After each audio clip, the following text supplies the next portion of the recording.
नमस्कार, good morning, सुप्रभात। मैं विकास कुमार कुशवाहा आप सभी का अपने टीचर में बहुत बहुत स्वागत करता हूं। चलिए आइए कुछ ही मिनटों में हम लोग पिछले 24 घंटे के सभी क्षेत्रों को न्यूज जान लेते हैं। जी हाँ, समाचार की शुरुआत करते हैं सबसे पहले भारतीय राजनीति से। भारत के प्रधानमंत्री श्रीमान नरेंद्र मोदी ने आज दिल्ली में प्रधानमंत्री कार्यालय परिसर में सेवा तीर्थ और कर्तव्य भवन 1 और 2 का उद्घाटन करेंगे। यह पुराने नॉर्थ और साउथ ब्लॉक के सत्ता के केंद्र के स्थानांतरण का ऐतिहासिक पल है। विपक्ष और राहुल गांधी। जी हां, भारत के विपक्ष के नेता श्रीमान राहुल गांधी आज किसान लीडरों से मुलाकात करेंगे और साथ में उन्होंने बजट सत्र के दौरान सरकार पे भारत अमेरिका संबंध ट्रेड डील और निजता की नीति को लेके हमलावर किया। संसद का बजट सत्र। जी हां, भारतीय संसद में बजट सत्र का प्रथम चरण आज समाप्त हुआ। वहीं राज्यसभा में किसान मुद्दों तथा आर्थिक रोडमैप पर तीखी बहस जारी है।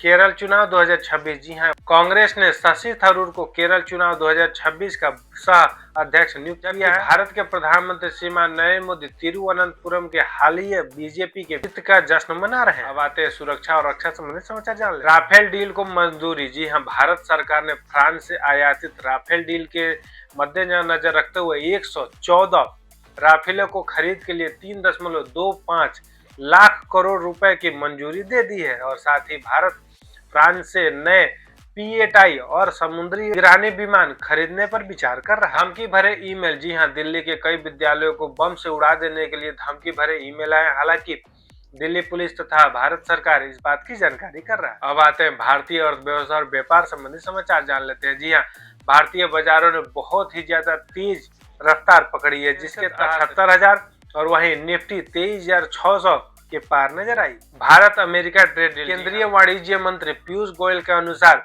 भारत और अमेरिका ट्रेड डील से भारत के टेक्सटाइल क्षेत्रों में जीरो ड्यूटी का एक्सेस प्राप्त होगा, जिसके तहत भारत का निर्यात बढ़ेगा। अब आते हैं अन्य महत्वपूर्ण समाचार जान लेते हैं। ऐश्वर्य प्रताप सिंह ने एशियन निशानेबाजी चैंपियनशिप 2026 में स्वर्ण पदक जीत लिया। वहीं T20 वर्ल्ड कप का मैच जारी है, जिसमें ऑस्ट्रेलिया का मैच जिम्बाब्वे के साथ है। 13 फरवरी को विश्व रेडियो दिवस मनाया जाता है, जिसके शुभ अवसर पर भारत के प्रधानमंत्री श्रीमान नरेंद्र मोदी ने रेडियो को सबसे ज्यादा विश्वसनीय आवाज बताया। अब आते हैं मौसम संबंधी समाचार जान लेते हैं। जी हाँ, उत्तर भारत के राज्यों में गर्मी बढ़ रही है, जिसके तौर पे धूप ज्यादा पड़ रहा है, लेकिन हिमालय जैसे क्षेत्रों में अभी भी बर्फबारी जारी है। अब आते हैं अंतर्राष्ट्रीय समाचारों को जान लेते हैं। जी हाँ, अंतर्राष्ट्रीय समाचार में सबसे प्रमुख समाचार ये बांग्लादेश के आम चुनाव से। जी हाँ, बांग्लादेश का आम चुनाव संपन्न हुआ है, जिसमें तारिक रहमान की पार्टी BNP को भारी मतों से विजित होते हुए दर्शाया जा रहा है तथा मुख्य सलाहकार मोहम्मद यूनुस के नेतृत्व में हुए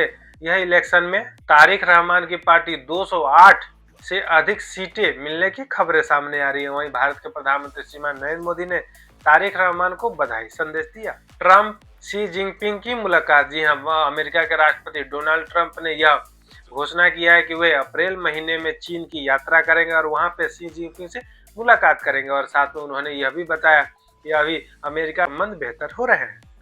अमेरिका तथा ईरान संबंधी परमाणु समझौता। जी हाँ, अमेरिका के राष्ट्रपति डोनाल्ड ट्रंप ने यह बताया है कि ईरान से के संबंध में अगला परमाणु समझौता अगले महीने हो सकता है, जिसके अवसर पे पूरे विश्व में तनाव कम न होते हुए नजर आ रहा है। रूस और अमेरिका संबंध। जी हाँ, 2021 के बाद अब रूस और अमेरिका के बीच उच्च स्तरीय सैन्य संबंध पे बात करने के लिए सहमति दर्शाई गई। अब आते हैं T20 वर्ल्ड कप 2026 संबंधी समाचार जान लेते हैं। जी हाँ, आज ऑस्ट्रेलिया और जिम्बाब्वे के बीच मुकाबला है। वहीं भारत ने अपने अभ्यास मैच में नामीबिया को 93 रनों से हरा के अपने जीत का बरकरार रखा। अब आते हैं पर्यावरण संबंधी समाचार जान लेते हैं। जी हाँ, मेडागास्कर में चक्रवात गेजानी भारी तबाही मचा रहा है, जिसके तौर पे वहां पे 32 लोगों की मौत की सूचना प्राप्त हुई। ये रहे पिछले 24 घंटे के सभी क्षेत्रों के महत्वपूर्ण न्यूज। आपसे मिलते हैं कल नए वीडियो में नए समाचारों के साथ। तब तक अपना ध्यान रखिए। नमस्कार, जय हिंद।